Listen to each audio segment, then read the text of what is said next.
Issue for some lawmakers, including Republican Congressman Peter King, is the state and local tax deduction. House Ways and Means Committee Chairman Kevin Brady is caving to some of those concerns by keeping the tax break for property taxes. Joining me right now is the chairman of the White House Council of Economic Advisors, Kevin Hassett. Kevin, good to see you. Thanks so much for joining us this morning. Good morning, Maria. So what do you think? I mean, there's real pushback when it comes to the state and local tax deduction being eliminated, as well as the property tax. Is the property tax deduction, which now we know is going to stay, is that going to be enough to appease some of those high state congressmen? You know, that's something that they're going to have to work out on the Hill. I'm just an economist. I can tell you that the economics of repealing the state and local income tax deduction is very sound. And it's not the case that everybody in New York is going to be a lot worse off, because they're also going to see lower marginal rates. And if you look at the two, then it's very often that people at least come out ahead. And in many states, they come out way ahead.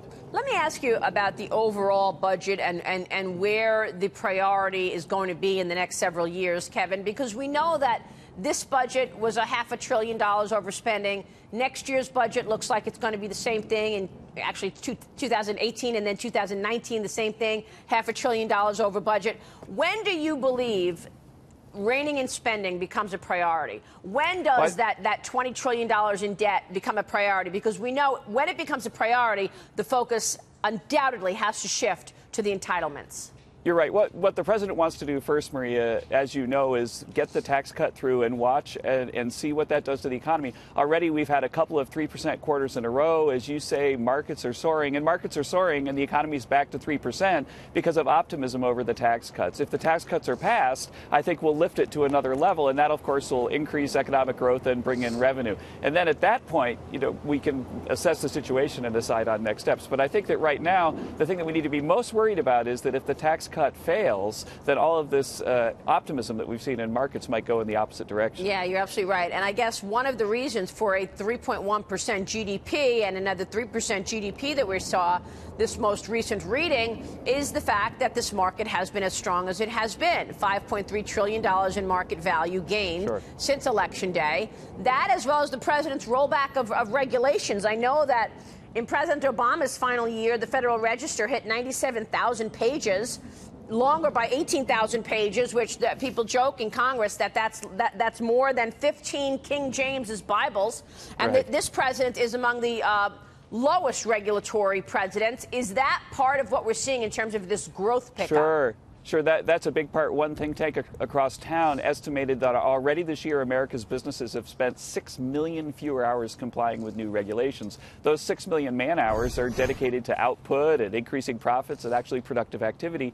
And that's a little part of the story. But I think the biggest part of the story right now is the fact that there's a lot of optimism about the tax cuts. And if you have a factory and you're thinking, oh, they're going to cut my tax rate to 20% and I'm going to locate, you know, more activity here in the U.S., then you need to start ramping up now. You need to start ordering the machine, you know, putting out the want ads and so on, so that as soon as the tax cut hits, you're ready to get there ahead of your competitors. And I think that we're seeing a lot of that. For example, in the GDP releases, one of the strengths has been capital spending, which was historically low at the end of the Obama administration. And that capital spending must be looking ahead to lower tax rates. Yeah, but even as Kevin Brady is caving to say, OK, we're going to allow you to keep that property tax deduction, you've got the home builders, National Association of Home Builders, pulling its support for the tax overhaul bill. So if it's such a good bill, how come the home builders are not on board? Yeah, that's very unfortunate that they did that. I think that they're looking just at the fact that since we increased the standard deduction, there'll be fewer people taking the mortgage deduction. It's not that the mortgage deduction is going away. It's just that we're simplifying people's taxes. And if you think about the impact of simplifying taxes, cutting corporate rates, cutting, you know, the middle class tax cut, all of that's going to stimulate the economy, increase incomes, and increase demand for home building. And so I think the home builders have made an unfortunate and not necessarily economically literate choice. What's your take on this 401k issue? You know, we've been talking about the fact that this is a plan in place that has worked in terms of encouraging people to save for their retirement. If you start making changes there, does that create a market disruption? Yeah, excuse me for the noise behind me. We've got a little street sweeper going on behind. You know, I think that the president is very clear that he likes the 401k structure the way it is. but we're also cognizant that up on the Hill, folks need to work things out to get stuff out of committee and pass them in the House and the Senate.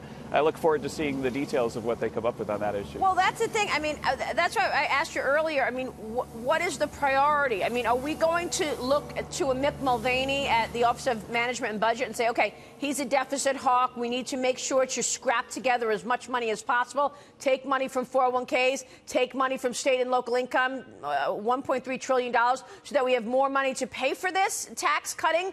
Or do we want to say, as you said a moment ago, let's see what this tax plan does in terms of generating growth before making that the priority? That was my question. Why, when is it a priority?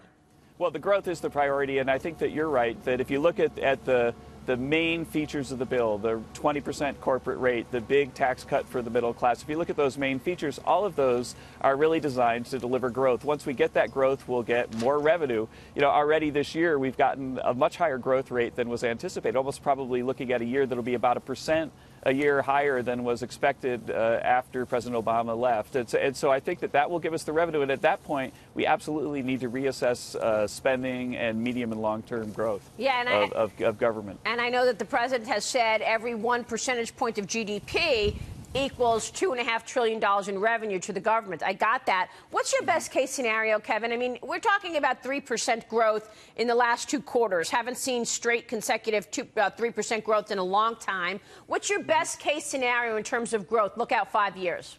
Sure, let's do best case, worst case. I think that the best case is that we're going into next year with a trajectory of about 3 and adding a tax bill that should significantly increase growth from there. And so the best case would be that you'd be significantly north of 3 for a little while before the population growth and so on drag you back south a little bit. I think the worst case is that the tax bill fails. That leads the market to go in the opposite direction because they're so depressed that they didn't get their tax cut.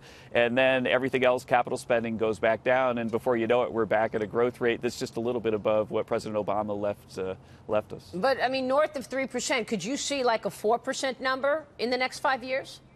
I would guess that there would probably be 1/4 of 4%, but 4% for a whole year seems like it's really hard to get that just because there's so little labor force growth. The unemployment rate is close to full employment. To get to 4%, we would need a big increase in labor supply, and I'm not sure that is something that I can see happening on a sustained basis. All right, Kevin, great to talk with you. Thanks so much. We appreciate it very much. Thanks. Kevin Hassett joining us there.